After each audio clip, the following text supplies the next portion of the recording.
Hello, আসসালামু আলাইকুম। কেমন আছো সবাই? আশা করি সবাই ভালো আছো। তোমাদের সবাইকে আবারও স্বাগতম রেসবি এমএস একাডেমির নতুন আরেকটি ভিডিওতে। আজকের ভিডিওতে আমরা ট্যাগ কোশ্চেনের পার্ট 2 নিয়ে আলোচনা করব। এই পার্টে আমরা শিখব হচ্ছে যদি কোনো সেন্টেন্সে অক্সিলারি ভার্ব না থাকে তখন ওই সেন্টেন্সগুলোকে আমরা কিভাবে ট্যাগ কোশ্চেন করব। আচ্ছা, তাহলে চলো শুরু করা যাক। দেখো, কোনো সেন্টেন্সে যদি অক্সিলারি ভার্ব না থাকে তখন আমরা ব্যবহার করব হচ্ছে ডু, ডাজ অথবা ডিড। এখন আমরা এই ডু, ডাজ, ডিড এর ব্যবহার শিখব। বুঝতে কি পেরেছো? আচ্ছা, এখন তোমরা সবসময় কনফিউজ থাকো যে আমরা কোন সেন্টেন্সে ডু, কোন সেন্টেন্সে ডাজ অথবা ডিড ব্যবহার করব।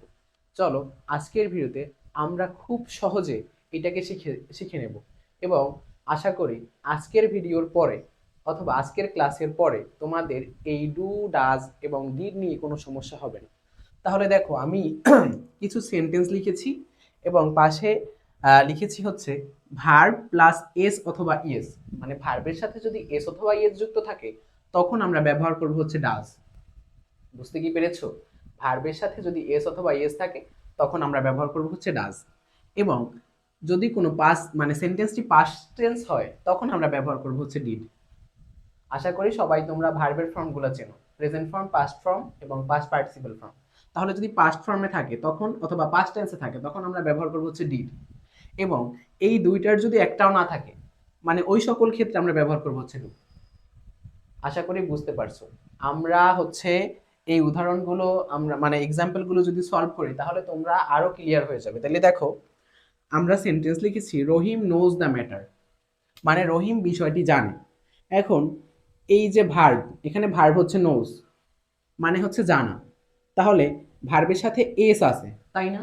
যদি ভার্বের সাথে এস থাকে তাহলে আমরা ব্যবহার করব হচ্ছে ডাজ।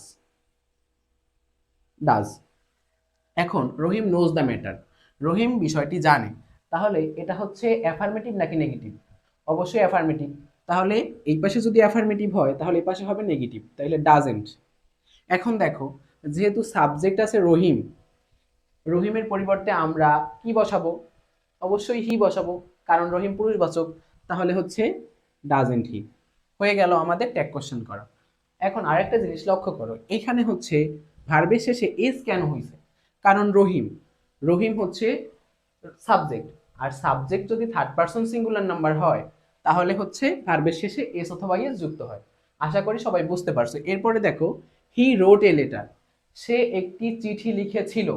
রোট এখানে হচ্ছে লিখেছিল, রোট মানে হচ্ছে রাইট এর পাস্ট ফর্ম। তাহলে এইটা হচ্ছে ভি টু মানে পাস্ট ফর্ম। তাহলে যদি পাস্ট ফর্ম হয় তখন আমরা বসাবো হচ্ছে ডিড। এখন হি রোট এ লেটার, এটা হচ্ছে একটা অ্যাফার্মেটিভ শব্দ, অ্যাফার্মেটিভ সেন্টেন্স। তাহলে অ্যাফার্মেটিভ সেন্টেন্স যদি হয় পাশে হবে নেগেটিভ, তাহলে ডিডেন্ট। এরপর হি তো আছে, এখানে হি তো আছে, কোনো নাম নেই, সেহেতু আমরা হি বসিয়ে দেব। তাহলে ডিডেন্ট হি হয়ে গেল। এরপরে দেখো, দে প্লে ফুটবল, তারা ফুটবল খেলে। এখন এখানে আছে প্লে, ভার্ব আছে কি প্লে। এখন এই ভার্বের সাথে এসও নেই এবং এটা প্রেজেন্ট টেন্সে আছে। প্লে হচ্ছে ভার্ব ওয়ান, মানে ভার্বের প্রেজেন্ট ফর্ম, এবং এর সাথে কোনো হচ্ছে এস নেই এবং পাস্ট টেন্সেও নেই, সেক্ষেত্রে আমরা ব্যবহার করব হচ্ছে ডু।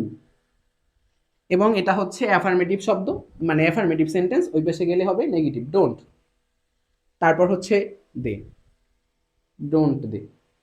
হয়ে গেল। আশা করি তোমরা সবাই ডাজ, ডিড এবং ডু এর ব্যবহার শিখে গিয়েছো। এবং the moon shines at night, এইটার ট্যাগ কোশ্চেন কি হবে তোমরা কমেন্ট করে জানিয়ে যাবে। ধন্যবাদ সবাইকে। দেখা হবে নতুন কোনো ভিডিওতে। ততক্ষণ পর্যন্ত সবাই ভালো থাকো, সুস্থ থাকো। আল্লাহ হাফেজ।